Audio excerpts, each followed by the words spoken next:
आपल्या समाजात विवाह हे शतकानुशतके चालत आलेला बंधन आहे असा आपला समज आहे। परंतु अलीकडच्या काळात न्यायालयामध्ये दाखल होत असलेली घटस्फोटाची प्रकरणं पाहता हा विश्वास कुठेतरी डळमळीत होत असल्याचं दिसतंय। अलीकडे सोशल मीडियावर एक व्हिडिओ व्हायरल झालाय, ज्यामध्ये एक माणूस आपली कष्टानं कमावलेली जमीन विकतो आणि मिळालेले पैसे आपल्या पत्नीला पोटगी म्हणून देतो।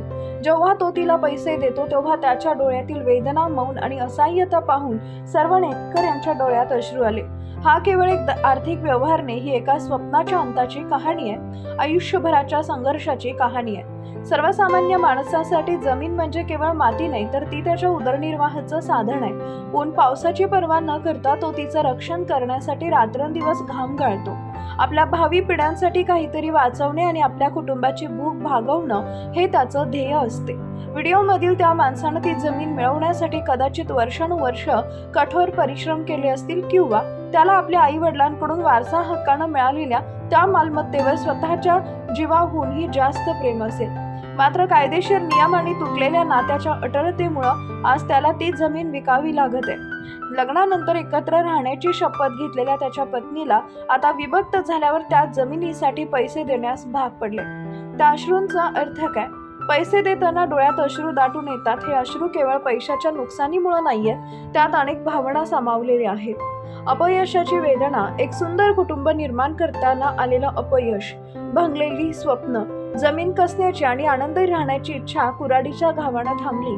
वेदनेची किंमत, त्याने इतकी वर्ष केलेली सेवा, मेहनत आणि आता इतरांना वाटून घेण्यासाठी केवळ कागदी पैसा बनली आहे, अशी टिप्पणी नेटकऱ्यांनी व्हिडिओवर केली आहे। नवऱ्याच्या अश्रूंना काहीच किंमत नाही का? खरं तर कायदा सर्वांसाठी समान आहे असं म्हणता येईल, पण अशा परिस्थितीत निर्माण होणाऱ्या मानसिक वेदना मोजण्यासाठी कोणताही मापदंड नाहीये। आजकाल पैशांना नात्यापेक्षा जास्त प्राधान्य दिलं जात आहे असा प्रश्न उपस्थित होतोय। महिलांच्या सुरक्षेसाठी पोटगी देणं कायद्यानं बंधनकारक आहे, मात्र पोटगी घेताना एखाद्याला आर्थिक आणि मानसिकदृष्ट्या पूर्णपणे खच्चीकरण करणं कितपत योग्य आहे, यावर आज सोशल मीडियावर जोरदार चर्चा सुरू आहे। जेव्हा त्या माणसानं तिला काही नोटा दिल्या तेव्हा तिनं ते सहज घेतलं असेल, पण त्या व्यक्तीसाठी तो केवळ पैसा नाही, तर त्याचं व्यक्तिमत्वही आहे।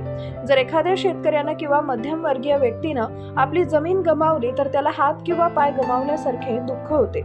हा व्हिडिओ व्हायरल होत असताना लोक अनेक गटांमध्ये विभागले गेलेले आहेत आणि त्यावर चर्चा करत आहेत। काहींच्या मते कायद्यानुसार पत्नीला पैसे दिले पाहिजेत, तर अनेक जण पतीची बाजू घेत आहेत। त्यानं काहीही चूक केली नसताना आज त्याला मारहाण केली पाहिजे असं अनेकांना वाटतंय। विशेषतः पुरुषांच्या हक्कासाठी लढणारे लोक हा प्रश्न उपस्थित करतात की जेव्हा नातेसंबंध तुटतात तेव्हा पतीला केवळ आर्थिक शिक्षाच का दिली जावी?